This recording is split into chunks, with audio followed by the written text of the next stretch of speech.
Good morning, class 7. How are you all? I hope you all are well. This is your social science period. Please take out your Go for Social Science book. Now, please open page number G98. G98. Okay. So, in today's class, we are going to talk about ecosystem. Okay. Let's start. All living beings, including plants, animals, and human beings, which is biotic components, depends on their immediate surrounding abiotic components. जितने भी living things हैं, जैसे कि हमारे plants, animals, जिन्हें हम क्या बोलते हैं, बायोटिक बोलते हैं, बायोटिक कंपोनेंट बोलते हैं, ये सब डिपेंड होते हैं अपने अराउंड के एबायोटिक कंपोनेंट्स में. जैसे कि आपके अराउंड एबायोटिक कंपोनेंट क्या होते हैं, आपके एयर, वाटर, ठीक है, लैंड, ये सब. तो ये एक दूसरे के साथ, ये जो हमारा बायोटिक कंपोनेंट है वो एबायोटिक कंपोनेंट से क्या होते हैं, डिपेंड होते हैं उसके ऊपर. उसी के वजह से उनके जो सर्वाइवल है वो हो पाता है. In other word, both abiotic and biotic components are interdependent on each other. So अगर हम एक बात में कहें तो एबायोटिक कंपोनेंट जो है उनको बायोटिक कंपोनेंट की ज़रूरत है और बायोटिक कंपोनेंट को एबायोटिक कंपोनेंट की ज़रूरत है. ठीक है. So they are interdependent on each other. ये दोनों एक दूसरे पे डिपेंड करते हैं. Biotic and abiotic components combine to create a system which is known as ecosystem. So ये जो बायोटिक abiotic component का क्या है, इंटरडिपेंडेंट होना है, एक दूसरे पे डिपेंडेंट होना है, और ये पूरा जो सर्कल है ये ही हमारा इकोसिस्टम है. ठीक है. An ecosystem is a community of living and non-living things which interact with each other and function as a unit. So ecosystem एक community है living things की यानी biotic component की और abiotic component यानी non-living thing की. ठीक है. और ये दोनों एक दूसरे के साथ interact करते हैं और एक function की तरह काम करते हैं. ये पूरा एक function है हमारा, ये जो given है. Step out of your house or school and note your surrounding. आप अपने घर से बाहर निकलो और आपको क्या क्या दिखेंगी. You will see living things, biotic components. आपको बायोटिक कंपोनेंट्स दिखेंगे, जैसे आपको पीपल दिखेंगे, बर्ड्स दिखेंगे, प्लांट्स दिखेंगे, एनिमल्स दिखेंगे, इंसेक्ट दिखेंगे. ठीक है. You will also see non living things, abiotic component. आपको एबायोटिक कंपोनेंट्स भी दिखेंगे, जैसे सॉइल मिल जाएगी आपको, रॉक मिल जाएगा, वाटर, कॉन्क्रीट, ये सब क्या है, एबायोटिक कंपोनेंट है. तो आप जब अपने घर से बाहर निकलोगे या फिर कहीं से भी बाहर निकलते हो, आपके अराउंड एबायोटिक कंपोनेंट्स भी हैं एंड बायोटिक कंपोनेंट्स भी हैं, और यही abiotic component, biotic component including you ecosystem बनाता है. An ecosystem will contain both living and non-living component. For example, a garden is an ecosystem which has plants, trees, rock, birds and people. So जो ecosystem होता है दोनों से बनता है, living और नॉन लिविंग कंपोनेंट से. जैसे कि आप अगर गार्डन देखोगे अपना, तो वहाँ पे आपके प्लांट्स भी हैं, ट्रीज भी हैं, पीपल भी हैं, बर्ड्स भी हैं, जो आपके बायोटिक कंपोनेंट्स हैं यानी लिविंग थिंग्स हैं. वहाँ पे रॉक्स भी होंगे, वहाँ पेबल्स भी पड़े होंगे, वहाँ सॉइल भी होगी, वो आपके एबायोटिक कंपोनेंट्स हैं. ओके, यानी नॉन लिविंग थिंग्स हैं. In this ecosystem garden, so garden क्या हुआ, इकोसिस्टम हुआ, जहाँ पे आपके लिविंग थिंग्स भी प्रेजेंट है और नॉन लिविंग थिंग्स भी. All the living things and non living things continuously interact with each other. और ये एक दूसरे से इंटरेक्ट करते रहते हैं. फॉर एग्जाम्पल, अगर आपका एक प्लांट है, ठीक है, ये आपका एक प्लांट है, ये प्लांट ग्रो कर रहा है, तो विद द हेल्प ऑफ क्या कर रहा है, सॉइल, वाटर. सो सॉइल और वाटर आपके हैं एबायोटिक कंपोनेंट और प्लांट है आपका बायोटिक कंपोनेंट. ठीक है. तो गार्डन में आपके दोनों प्रेजेंट है और यही आपका इकोसिस्टम बनाएंगे दोनों मिलके. तो ये दोनों एक दूसरे में इंटरेक्ट करते हैं एक दूसरे के साथ. कैसे इंटरेक्ट कर रहे हैं, क्योंकि इसमें हमने वाटर डाला, सॉइल डाला और ये प्लांट बड़ा हुआ, तो इंटरेक्ट तो हो रहा है ना, इनका इंटरेक्शन हो रहा है. For example, trees and plants need support of the soil to grow. जैसे मैम ने बताया, सॉइल की ज़रूरत पड़ेगी ग्रो करने के लिए. On the other hand, tree provide shelter to birds. और उसके अलावा जो ट्रीज़ होते हैं वो शेल्टर प्रोवाइड करते हैं बर्ड्स को. तो ये सब एक दूसरे की हेल्प करते हैं और एक इकोसिस्टम बनाते हैं. ठीक है. Quick facts, even your mouth is an ecosystem. आपका जो माउथ है वो भी एक इकोसिस्टम है. Your mouth is a home to many bacterias, viruses, fungi, protozoa आपका जो माउथ है उसमें बहुत तरह के बैक्टीरिया, वायरसेस, फंजाई और प्रोटोजोआज होते हैं। प्रोटोजोआज क्या होते हैं? आपके छोटे छोटे बैक्टीरिया टाइप होते हैं। एक लिविंग ऑर्गेनिज्म है ये, लेकिन बहुत छोटे होते हैं ये।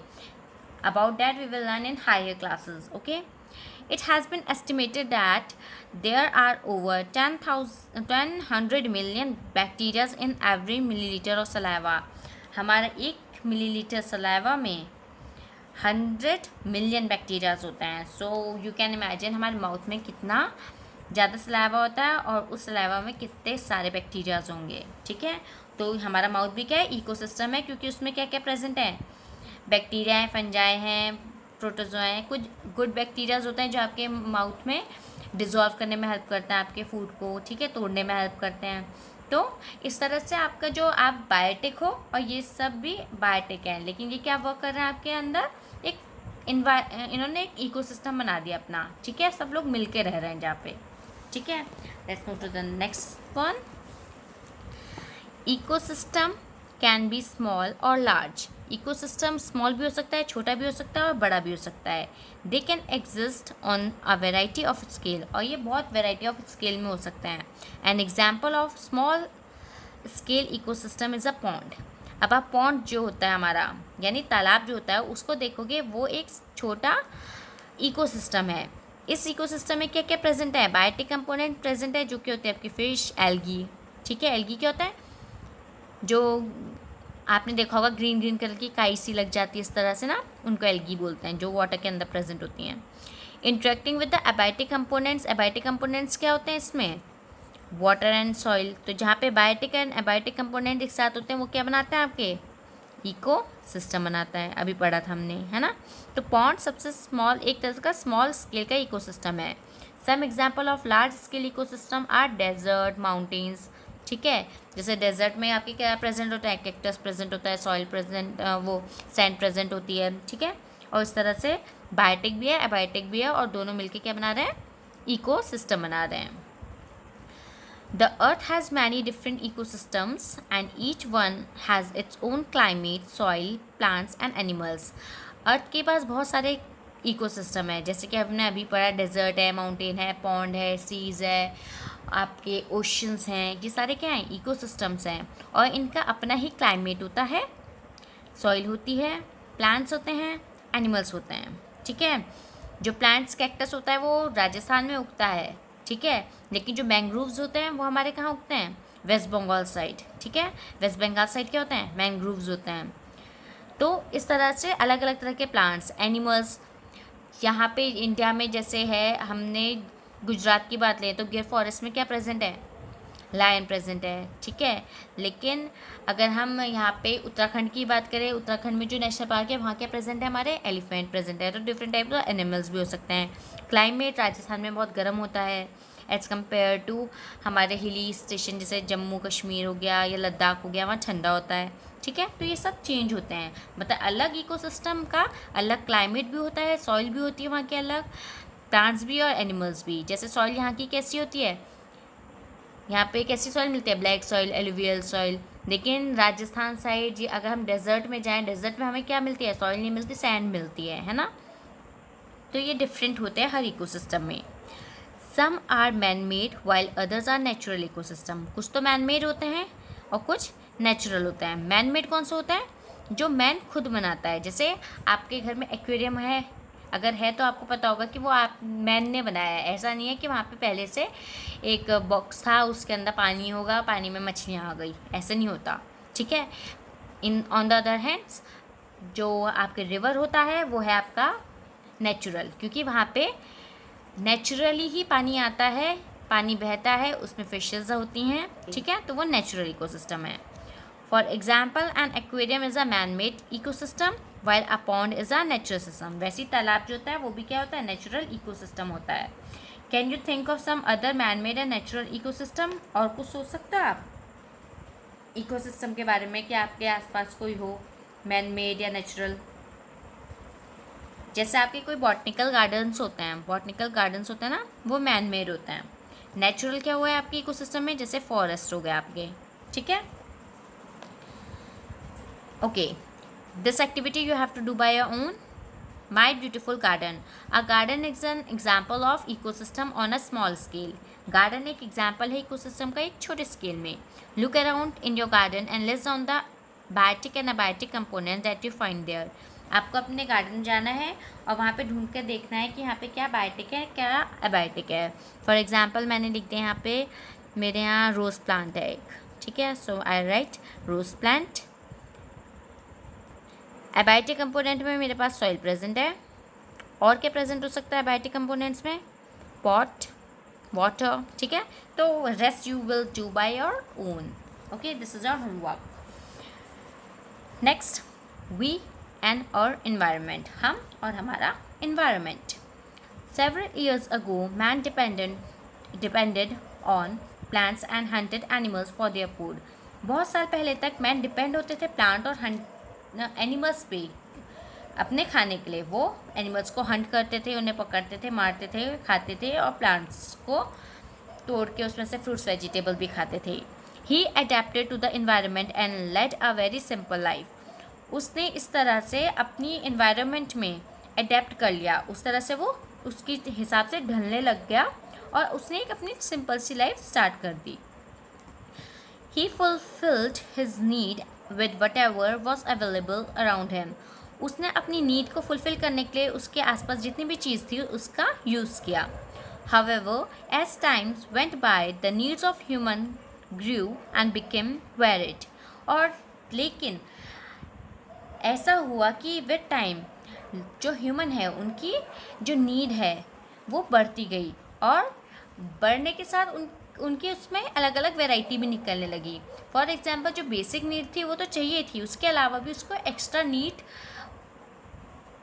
होने लगी थी कि मेरे को ये भी चाहिए. फॉर एग्जांपल आपको एक पेंसिल मिलेगी तो आप सोचोगे मुझे इरेज़र भी मिल जाए, इरेज़र मिलेगा तो आप सोचोगे शार्पनर मिल जाए, शार्पनर मिलेगा तो आपको कि पेंसिल बॉक्स मिल जाए, फिर आपको कि बैग मिल जाए, है ना. तो ये नीड बढ़ती जाती हैं. तो इसी तरह मैन के साथ भी ऐसा हुआ.